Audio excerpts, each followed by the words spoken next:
అందరికీ నమస్కారం. నేను మీ నవీన్ కుమార్. చట్ట ఉల్లంఘన జరిగినప్పుడు కాపాడాల్సిన పోలీసులే కుట్రలు చేస్తే పరిస్థితి ఎలా ఉంటుంది?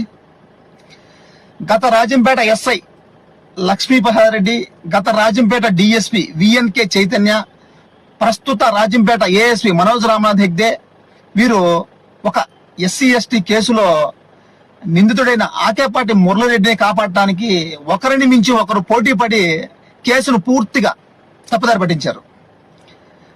తమ సామర్థ్యాన్ని ఆధారాలతో స్పష్టంగా కనపరిచారు.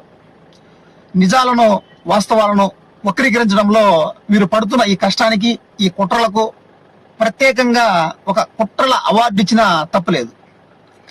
కడప ఎస్సీ ఎస్టీ కోర్టులో రాజంపేట ఏఎస్పి మనోజ్ రామనాథ్ హెగ్డే సమర్పించిన ఫైనల్ రిపోర్టు సరిగా లేదని గౌరవ ఎస్సీ ఎస్టీ కోర్టు 5 నెలల క్రితమే రిటర్న్ చేసింది.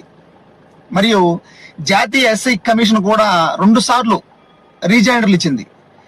నేరాన్ని నిరూపించడానికి స్పష్టమైన ఆధారాలు ఉన్నప్పటికీ కనీసం స్పందించే బాధ్యత కూడా లేదు.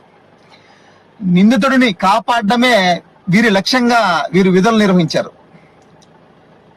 వీరు చేస్తున్న ఈ నిర్లక్ష్యం, ఈ కుట్ర, ఈ చట్టధిక్కారం అన్ని కూడా ఎస్సీ ఎస్టీ యాక్ట్ సెక్షన్ 4 కింద స్పష్టమైన నేరాలే. వీరి అధికార దుర్వినియోగాన్ని ఆధారాలతో సహా చట్టం ముందు పెడతాం.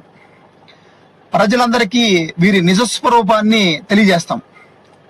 ఈ అధికారులు ఎవరినైనా మేనేజ్ చేయొచ్చు, కోర్టుకు తప్పుడు సమాచారం ఇచ్చి కేసును కొట్టేపిస్తామని వీరు భావిస్తే అది వారి పొరపాటే. ఎవరు ఏమి చేయలేరు అని వీరు భావిస్తే అది వారి అహంకారమే. పైన దేవుడు, భూమి మీద చట్టం ఉందని గుర్తించుకోండి. అండగా ఎవరు లేని బాధితులకు ఆ దేవుడే దిక్కు. చట్టం ముందు వీరు తల వంచక తప్పదు. అధికారం ఇచ్చింది ప్రజలను రక్షించమని, నిందితులను కాపాడమని కాదు.